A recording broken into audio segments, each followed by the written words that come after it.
პერფორმანსები ანუ დიდი ბოდიში შემოძაღლე მარიციან სეთის მნიშვნელობა. ცოტა ხმა. გამარჯობა. აი, ნუ ვაი, როგორ საჭიროა.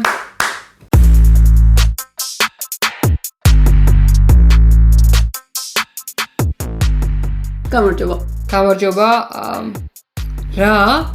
თქვენ ჯერ კიდევ არ გაქვთ არხი გამოწერილი? დღეს შემოგთავაზებთ დაპირებულ ოსკარების ჩვენებურ ნომინაციებს და გამარჯვებულებს. ნომინაციებს არა გამარჯვებულებს. ანუ რა არის ამ ვიდეოში განსაკუთრებული, ხო? ოსკარებისგან განსხვავებით და ოსკარის ჟიურისგან განსხვავებით, ჩვენ ყველა ის ფილმი, რაზეც ახლა ვისაუბრებთ და რასაც ნომინაციის ან გამარჯვებას და ადგილებს მივანიჭებთ, ჩვენ პასუხისმგებლობის გრძნობა გაგვაჩნია ოსკარების ჟიურისგან განსხვავებით და ფილმებს უყურებთ და ისე ვაფასებთ. კი, ეს თუ არ იცოდით, აი ესე. კი. ანუ არ უყუროთ ოსკარებს უყურეთ დუბლია. კონცეს ამის თქმა უნდა. გასაგებია. ოსკარებზე როგორც ჩვენ ვიცით, ხმას აძლევენ შემდეგნაირად, რომ რაღაცაზე წერენ მოკლედ ბოლოდან პირველამდე ადგილებს რა, ანუ მეხუთეზე ვინყავთ, მეორეზე ვინყავთ, პირველზე ვინყავთ და ასე შემდეგ და ჩვენ ესე გავყვებით რა ბოლოდან. მაშინ მივყვეთ და პირველი საუკეთესო მსახიობი მამაკაცი მთავარ როლში ნომინირებულები არიან Adrien Brody for Brutalist. ნომინირებულები იყვნენ Adrien Brody, Timothée Chalamet, Colman Domingo, Ralph Fiennes და Sebastian Stan. ეს მინდა ვთქვა, რომ ამ ხუთივე მსახიობიდან ძალიან ღირსეული ნომინაციები კი ნომინანტები იყვნენ. ერთ-ერთი ყველაზე კარგი ნომინაცია კატეგორია იყო ამ წელს ოსკარებზე ჩემი აზრით. გულწრფელად რომ ვიღაცას მეხუთე უნდა მივცე და ამ შემთხვევაში Colman Domingos თითქოს მეხუთეზე ვისაც აყენებ ის არ ვარ და არ დროს ასეთი ნომინაცია. და ზოგ შემთხვევაში არის ეგრე, მაგრამ ეს კატეგორია არ არის ეგეთი. მეხუთე ადგილზე ჩემს Colman Domingo, ახლა მეოთხეს მაშინ მევიტყვი. მე თვითონაც გამოკვირდა, მაგრამ Ralph Fiennes-ი ძალიან მაგარი შესრულება იყო კონკლავის განხილვა, რომელიც აქ მოხდება ლინკი. კი. მაგაშიც ვახსენეთ, რომ ძალიან მაგარი იყო, მაგრამ ეს ფილმი იმით არ დამამახსოვრდა თუ რა მაგრა შეასრულა Ralph Fiennes-მა როლი, ანუ ეგ არ არის ამ ფილმის მთავარი რაღაც ნაწილი რა. არ მინდა რომ თქვა Ralph Fiennes-ი. ჯგუფი, სამსახიობო ჯგუფი, ანსამბლი როგორც არის, ეგ იყო ძალიან მაგარი რა. ყველა, ანუ მერაბ ნინიძეს, ანუ ყველა. და მე მგონია, რომ ამ შემთხვევაში Ralph Fiennes-ის მაგივრად რო ყოფილიყო სხვა, კარგი მსახიობი ასევე და ძალიან მაგარი მსახიობია. ბევრი არაფერი დააკლდებოდა ამ ფილმს, ანუ აქედან No. ხო, ანუ მაგით იმიტომ გამო არა, ჩემი ანუ მესმის ამბობ, მე მეოთხეზე იმიტომ გავიყვანე, რომ სხვებს რა ქონდათ გასაკეთებელი იმასთან შედარებით, ანუ უბრალოდ მე მესამეს გავიყვანე Timothée Chalamet. ხო, მესამეზე გავიყვანე Sebastian Stan. ასევე გვაქვს განხილვა ამ პერფორმანსის და ამ ფილმის და შეგიძლიათ ეგეს ნახოთ და მიხვდებით, რომ ძალიან დადებითად ვარ განწყობილი. მეორე ადგილზე Adrien Brody არის ჩემთვის. მეორე ადგილზე მე გავიყვანე Sebastian და ზუსტად მაგაზე ვიყავ, რომ Sebastian-ი და Timothée შორის რომ ყოფილიყო მეორე მესამეზე და ბოლოს Sebastian-ი იმიტომ გადავწყვიტე, რომ გასაგები, ანუ ბობის შესრულებას, რა სირთულე, ანუ ყველაფერი მესმის, ჩემთვის პირადად ტრამპი ბევრად უფრო რთული გასაკეთებელი იყო და რაც ვახსენეთ, რომ ანუ პაროდია, რომ აი ჩემთვის ეგ ძალიან ბევრს ნიშნავს რა და ჩემი აზრით უფრო მარტივი არის, რომ ტრამპის პაროდია გამოგივიდეს, ვიდრე ბობის პაროდია გამოგივიდეს და აი რაღაც ხო გეუბნები მილიმეტრებზე მაქვს საუბარი რა და არა იმიტომ, რომ ვაიმე ხა ძალიან დიდი დიაპაზონი იყო Sebastian-ს და Timothée შორის. ჩემთვის პირველზე არის Brody ვიტყვი რატო და ხო, ჩემთვის არის Timothée Chalamet. რაც თქვით, გივე ბრუტალისტის განხილვის.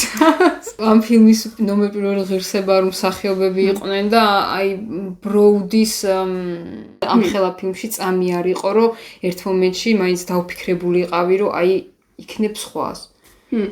მესმის, აი როგორც შენ თქვი, რომ მესამე და მეორე ადგილს შორის ძალიან მილიმეტრებში იყო განსხვავება, ჩემთვის ეგრე არის მეორე და პირველ ადგილს შორის, იმიტომ რომ აი ეს კატეგორია სადაც მგონია, რომ წლევანდელ ოსკარზე ღირსეულმა ნომინანტმა, ლაურეატმა, როგორც არის აიღო ოსკარი არის Adrien Brody, იმიტომ რომ ხომ მართლა მთელი ფილმი 3 საათიანი ფილმი მეტი არის მაგ ადამიანის მხრებზე. მაგრამ გონია რომ აქ ისევ და ისევ ფილმიდან გამოვედი და რაღაც მომენტები იყო, როცა ბრუტალისტში ედრიენ ბროუდი მათ ვერ მიშველა, რომ არ ჩამძინებოდა ძალიან ეს ნათქვამი, მაგრამ მოკლედ ანუ რაღაცები ძალიან იმანაც ვერ გადაარჩინა თითქოს რა ეგ ფილმი რაღაც მომენტებში და ტიმოთის პერფორმანსი კიდე ძალიან სტაბილური იყო ჩემთვის ისევე როგორც ფილმი და მაგ პატარა განსხვავების გამო გაიმარჯვა ტიმოთიმ. თავარ როლში მსახიობი ქალი? კი ბატონო. ნომინანტები იყვნენ მაიკი მედისონი, სინტია ერივო, კარლა სოფია გასკონი, დემი მური, ფერნანდა ტორესი. აქ იყო უმარტივესი გამარჯვებულის გამოვლენა ჩემთვის პირადად. ჩემთვის მეხუთე ადგილზე არის კარლა სოფია გასკონი, უბრალოდ იმის გამო რომ ემილია პერეზის ჰეიტერი ვარ. ბოლო კარლა სოფია გასკონი. მეოთხეზე გავიყვანე მაიკი მედისონი, ადამიანი რომელსაც რეალურად მოიგო ოსკარი. მესამეს რო ვიტყვი, მე განმეტყვა. მეოთხეზე გავიყვანე მაიკი მედისონი. ხო, მეოთხეზე ჩემს არის სინთია ერივო, რაც მე თვითონ გავიკვირდა, მაგრამ მე რაღაცებს რო დავუფიქრდი, მივხვდი რატომაც და აი მეც მესამეს მე რო ვიტყვი მაშინ. ხო, მიდითქი. მესამეზე არის ჩემთვის მაიკი მედისონი. ხო. კი. და ჩემთვის მესამეზე არის სინთია.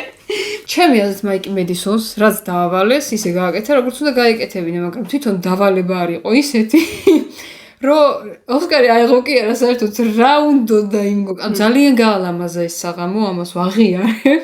აქაც რა სინტია ერივოსთან დავალებასთან შეისამაქ, რომ იმას უფრო სხვა დავალება ქონდა და მე უფრო ჩემსაც ეგრე ახლოს იყო რა, ეს ოღონდ ფილმი, აქვე ვიტყვი რომ ვიქით ბევრად უფრო მომეწონა და ანუ შესაბამისად პერფორმანსი და შემდეგ უბრალოდ მაიკი მედისონს იმიტომ მივანიჭე უპირატესობა შემთხვევაში რომ ანუ რა ზოგადად როგორც ფილმი საერთოდ არ მომეწონა არაფრით და ერთადერთი რის გამოც დავრჩი ბოლო წუთამდე და ვუყურე იყო ეს გოგო ახალგაზრდა ქალბატონი დავალება მართლა ანუ რა იყო ანუ ხო არ ვიცი ჩემთვის არაფერი არ მოიტანა მაგრამ ძალიან დიდი პოტენციალი ჩანს ჩემი აზრით ამ ადამიანში რა ანუ მე რაღაცნაირი ქარიზმა აქვს ეკრანული რაც ძალიან მნიშვნელოვანია განსაკუთრებით ახალგაზრდა ასაკში და ანუ აი სხვა ფილმებშიც სიამოვნებით ვუყურებდი რა ანუ ეგ დამიტოვა მეორეზე დემი მური არის ჩემთვის და პირველზე ხო ფერნანდა ტორესი.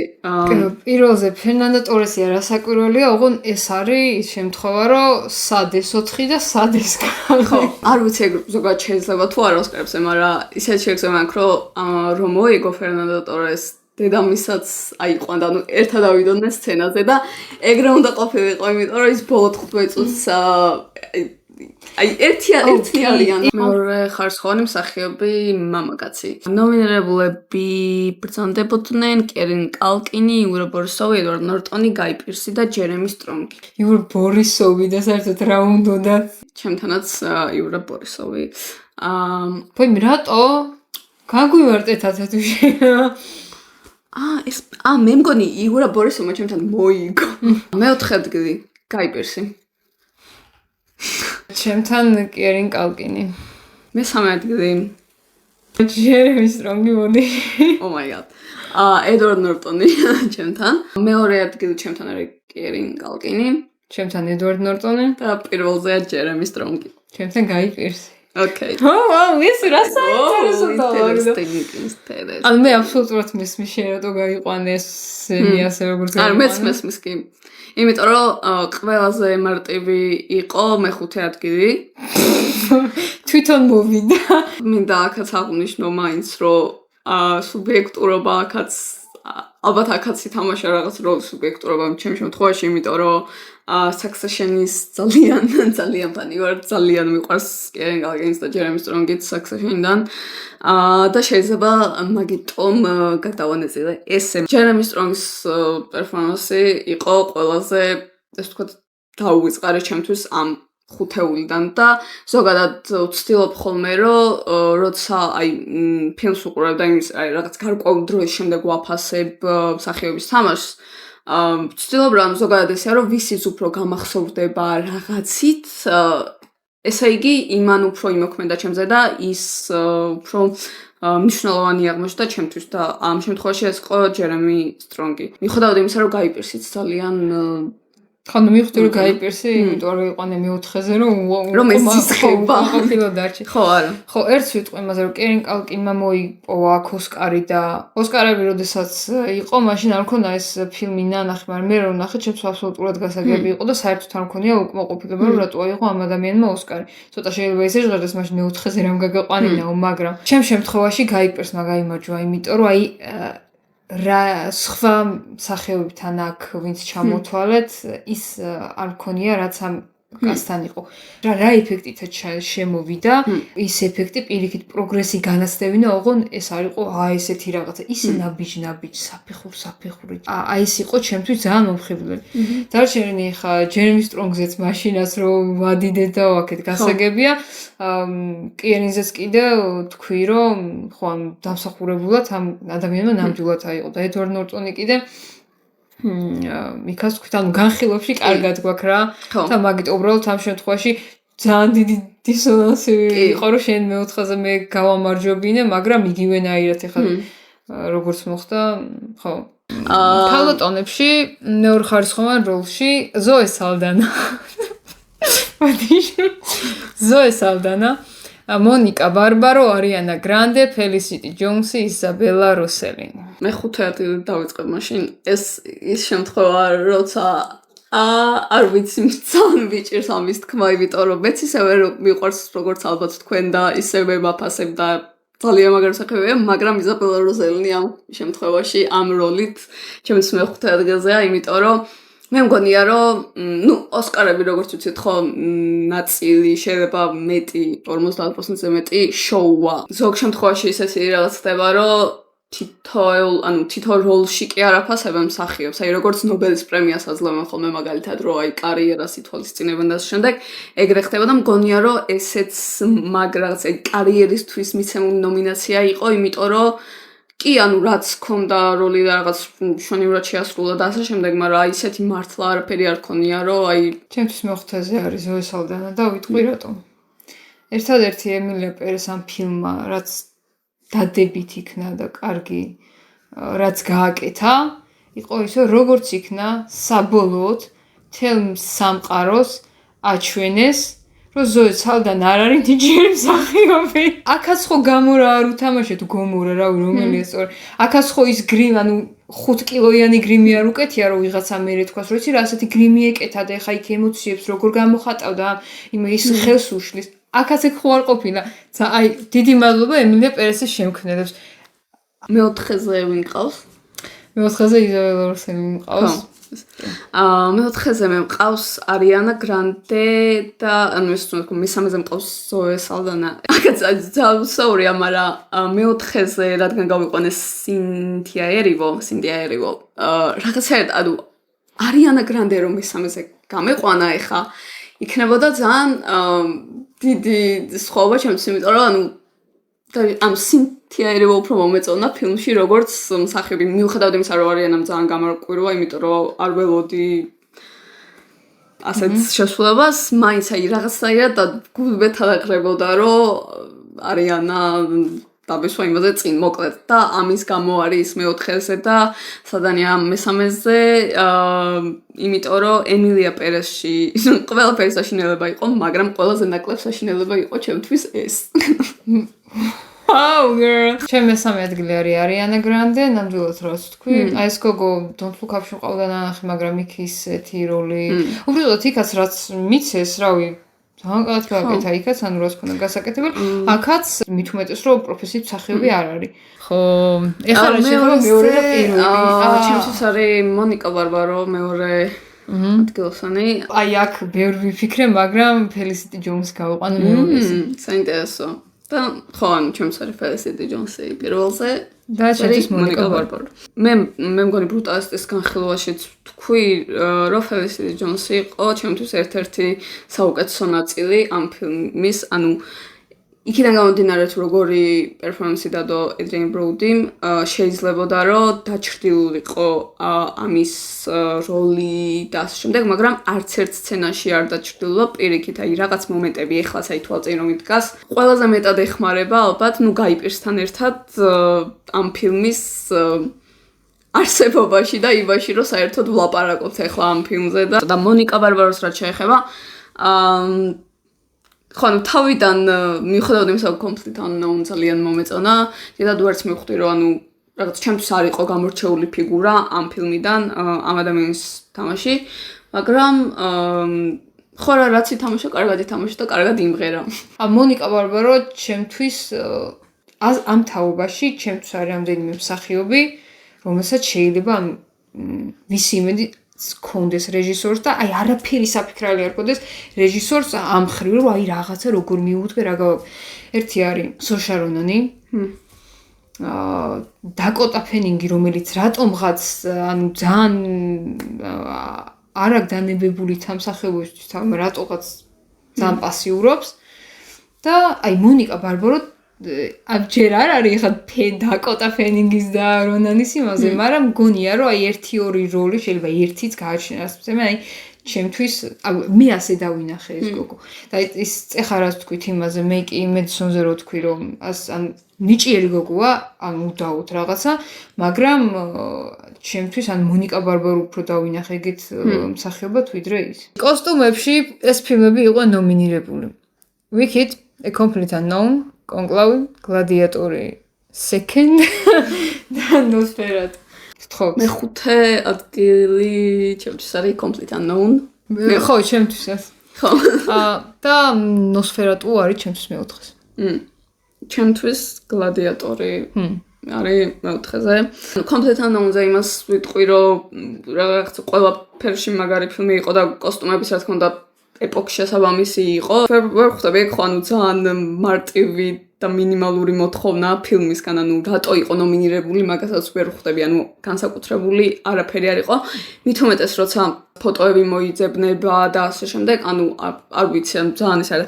გლადიატორიც მაგიტო რა, ანუ პირველი ნაწილიდან გამომდინარე, ის არაფერი რაღაც ახალი და განსხვავებული დიდად არ იყო მე მგონი და მაგის გამო Nosferatu-ს მე გლადიატორი მაქვს ასე რომ ხო, ანუ განსხვავებული რა იქნებოდა რეალურად ხო, მესამეზე ჩემს არის კონკლავი. ძალიან კარგი იყო ფერები, ყველაფერი, მაგრამ ზოგი ერთნაირად ესვაცირითადად რა, ანუ რა ხო, არ ვიცი რა რატო იყო ეს განსაკუთრებული. და მეორეზე არის ჩემთვის Nosferatu. ჩემთვის მეორეზე არის კონკლავი, ხო სულ რამდენიმე ფერზე იყო, შავი იყო, კიდე თეთრი იყო, იმისის გასაგებია რომ ეს ფორმები არსებობს და ასე, მაგრამ ძალიან მაგრა იყო ნამუშევარი და თან კიდე ეს ხო ის არ არის რომ მოდი აბა იმას ამ კარდინას გამოვეთხოვოთ ის ფორმა და იჩავოთ. ხო და ანუ ამ ხრივ და პირველ ადგილზე არის Wicked. ხო, მან უდაოდ. ხო, არც არის არ განვარტყო საჭირო. შემდეგი კატეგორია არის production design-ი. ნომინირებულები იყვნენ გაბოროტებული, ბრუტალისტი, კონკლავი, დიუნი, Nosferatu. ხო, აქ მინდა ვთქვა, რომ ბოლოზე გავიყვან ბრუტალისტი.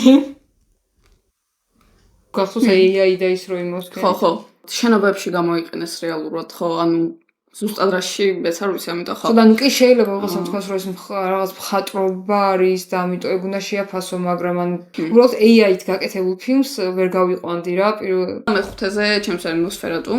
აქვს კოსტუმები უფრო მნიშვნელოვანი იყო ჩემთვის ამ ფილმში. მე მეოთხეზე მყავს Nosferatu და ვიტყვი რატო ის რეფერენსები და ციტატები რო ქონდა, აი ძალიან მომეწონა და ძალიან კარგი იყო და ასეთი ციტატები ცნობილია ალბათ ყველაზე მეტად რაც ხდება თანახი ის საფლავების და ჯვრების ის ტრიპლე ტირო არის. მეორე როგორ გავს, მაგრამ ამ დროს ამ ფილმზე მორგებული არის ძალიან და მეოთხე ჩემთვის არის Wicked. გაბოროტებული, ანუ გამოსახულება ძალიან კარგი აქვს და ეს არის მართლა ყველაფრის რაღაც ასე ვთქვათ ნაზავი, მაგრამ ის თქვა მინდა რომ სპეციფექტები უფრო არის გამოყენებული ამ გარემოს შექმნაში ამ ფილმში. ამის გამო გავიყვანე მეოთხეზე რეალურად მაგან გაიმარჯვა, არანაირი პრობლემა არ მაქვს მაგასთან რომ მაგან გაიმარჯვა, უბრალოდ როცა რაღაცნაირად შეგრძნება მიჩნდება ხოლმე და ვიცი კიდეც დარწმუნებით რომ რაღაცეებში კი არა მეტწილად სპეციფექტებზე აგებული ანუ ხო რა მე რაღაცა ცოტა უსამართლობის განცდა, ანუ AI კიდე სხვა რაღაცაა რა თქმა უნდა, სპეციფექტებს თვითონ ხალხი ქმნის და რაღაც, მაგრამ ამ შემთხვევაში ანუ production-თან ხო მაინც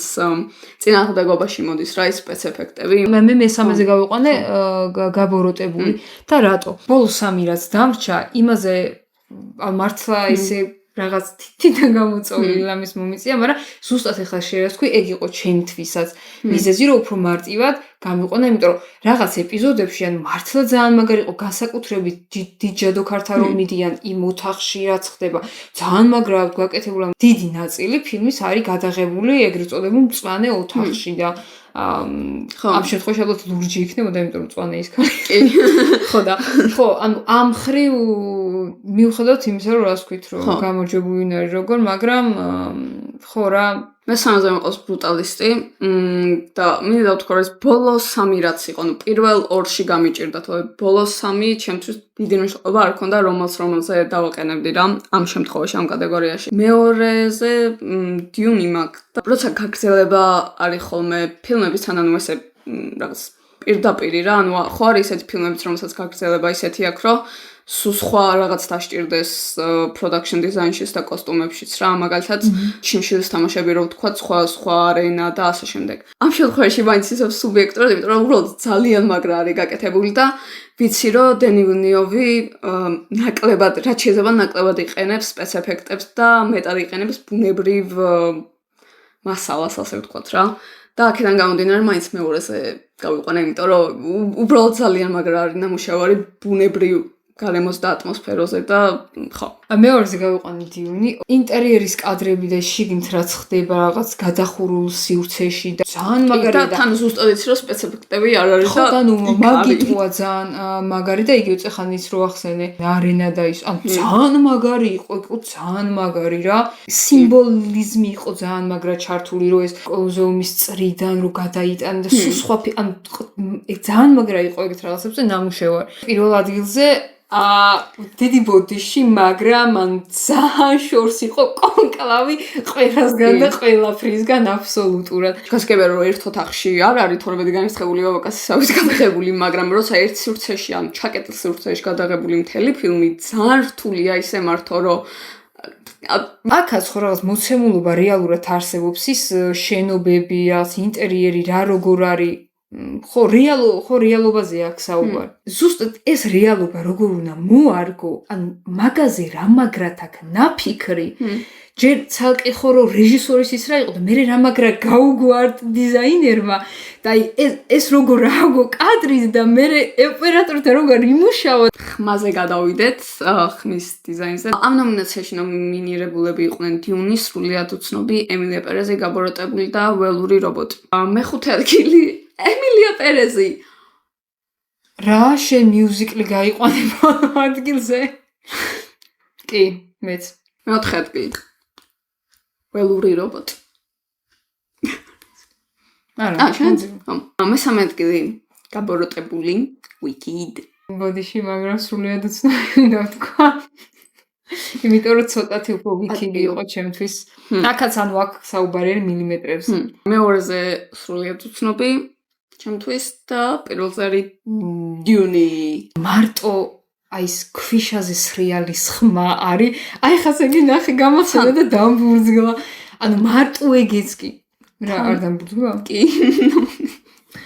ну რაღაც ვიდეოები რომ აქ ნანახი როგორი წერდნენ ამ ხმას და რამხელა შრომა აქვს ჩადებული რომ რაღაც მიკროფონებს ოღონდ აი სპეციალურად დამზადებულს ქვიშაში დებდნენ რომ ambience იმის ქვიშის ambience ჩაეწერათ ანუ რაღაცა ის სასწაულებს აკეთებდნენ არ ვიცი. ახლა ჩემი ერთ-ერთი ყველაზე საყვარელი ადამიანი კინოსივრცეში ოპერატორი. ნომინირებულები იყვნენ ბრუტალისტიდან, დიუნიდან, ემილია პერეზიდან, მარია და ნოსფერატუ.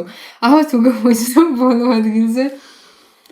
ეხლა მეოთხეზე მე მაქვს ნოსფერატუ. მეოთხეზე მე მაქვს მარია. ძალიან ლამაზი კადრები იყო, მაგრამ ერთ რაღაც ვთქვი, ეს ფილმი ყოფილიყო აი production-ში და ამაში უფრო მაგარი იყო ფილმი ვიდრე ოპერატორულ ნამუშევარში. ხო მე მარიას არ განვიხილავ მაშინ, იმიტომ რომ ნანახი არ მაქვს. გადავახტები ამას. კაი, იმიტომ რომ ოსკარის ჟიური არ ვარ. მეორე ადგილი გამოდის ბრუტალისტი ჩემთვის. რაღაც მომენტში ვფიქრობდი, რომ მარია დამეყენებინა ბრუტალისტის წინ. მე გამახსენდა რაღაცა ძალიან მომეწონა ოპერატორის გაკეთებული და თურმე აღნიშნული თქონია. და პირველ ადგილზე დიუნი. ჯერ გავიყვანი ნოსფერატუ და მე გავიყვანი დიუნი. დიუნი ჩემთან გაიმარჯვა. ეს მინდოდა მეთქვა და ეს აუცილებლად უნდა თქვა. ამ ნომინაციებს და გამარჯვებულებს ჩვენ პირაც როგორც ვავლენთ, ეს არის იმ ნომინაციების მიხედვით, რაც იყო ოსკარებში. ოპერატორულ ნამუშევარში ჩემთანაც გაიმარჯვა დიუნმა, მაგრამ მე პირადად ვთვლი, რომ ამ წლის ვერცეთი ვერ მივიდა ჯერჯერობით ახლოს ნიკელის ბიჭებთან.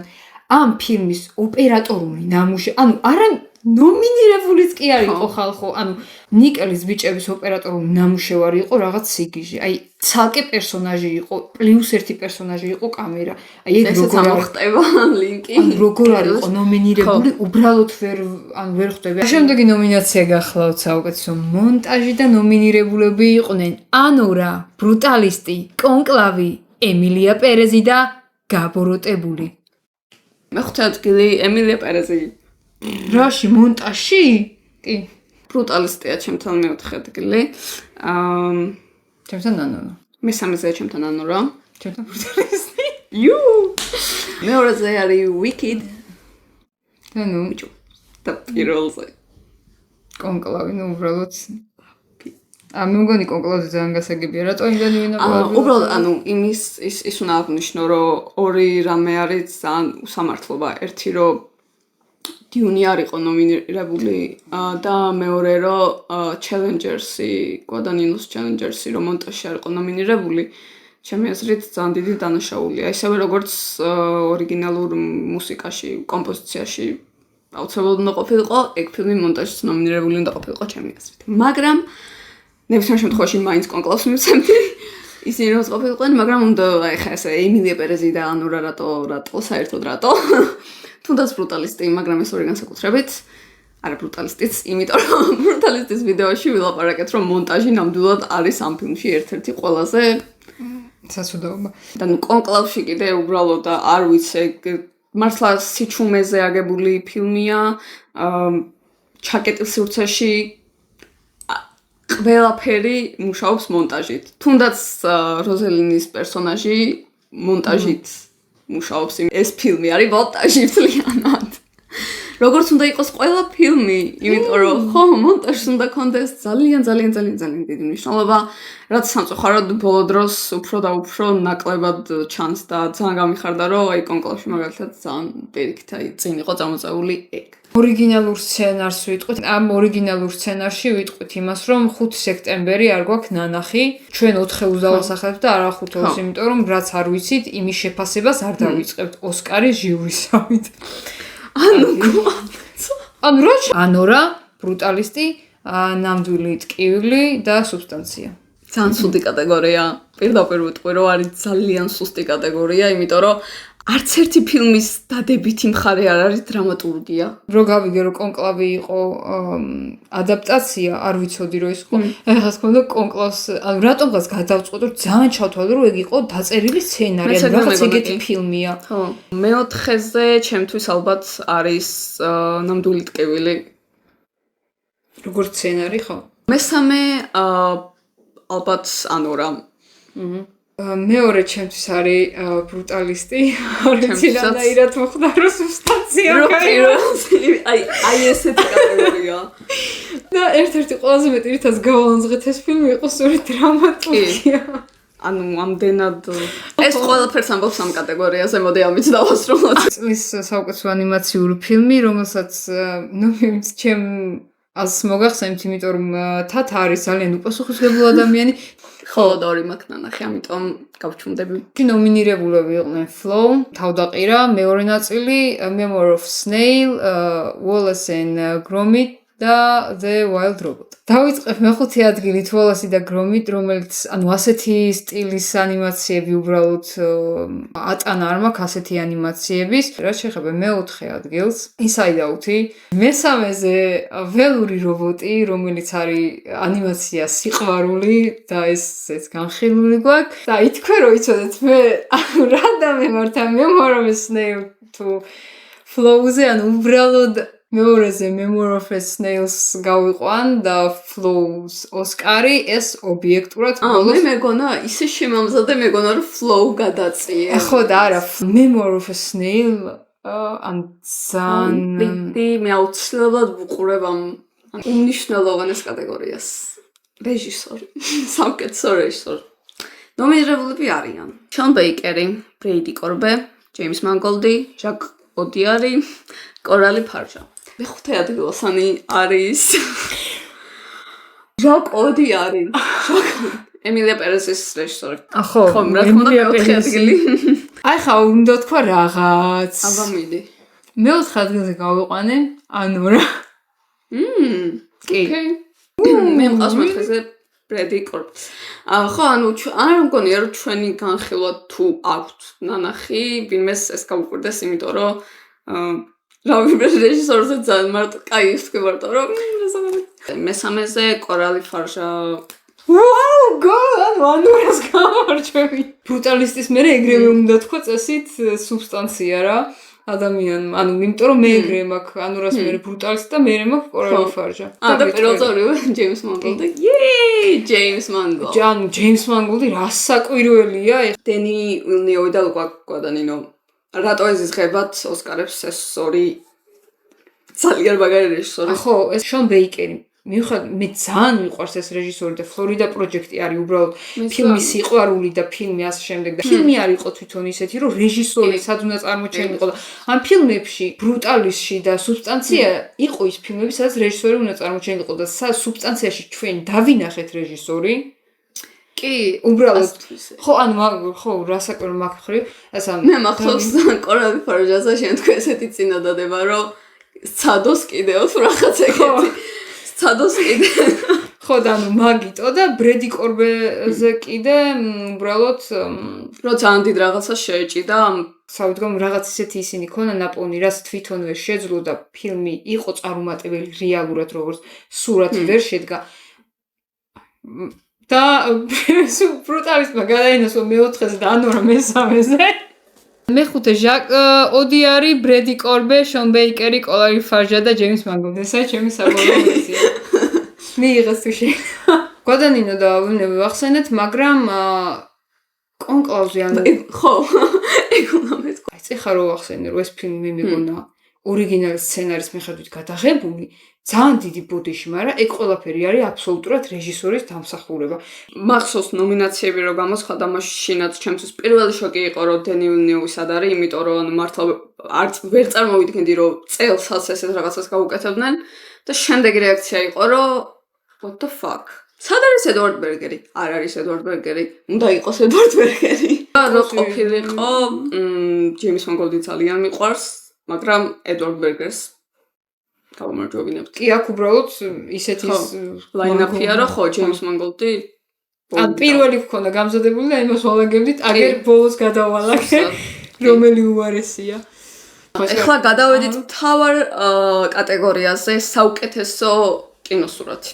ნომინირებულები იყვნენ ანორა, ბრუტალისტი, სრულიად უცნობი, კონკლავი, დიუნი მე შემოხდა, ემილია პერეზი, მე ისევ აქ ვარ, ნიკელის ბიჭები, სუბსტანცია, გაბოროტებული. ოინე. ეხლა მგონია რომ იქ ლოს ანჯელესში ვარ, ლამაზი ფუშფუშა კამაფაცია. ხო, ეხლა ამ 9 ფილმზე მე-10 ემილია პერეზია, რა თქმა უნდა. რაღაც სიმებში და განსაკუთრებით საუკეთესო სურათში რომ ვალაგებდით უკვე, ვაპირებდი რომ ემილია პერეზი არ წამეკითხა, რომ საერთოდ განხილვის ღირსათაც არ თვითქო რა. მაგრამ ისედაც თავის გაჭირვებია ამ ფილმში. მე-9-ზე ჩემთვის არის სუბსტანცია. ანურა და მე არის სუბსტანცია. ხო, ჩემთვის მე არის ანურა, მე-8-ზეა. მე-7-ზე ბრუტალისტი. კი. ოკეი. მე-6-ზე გაბოროტებული.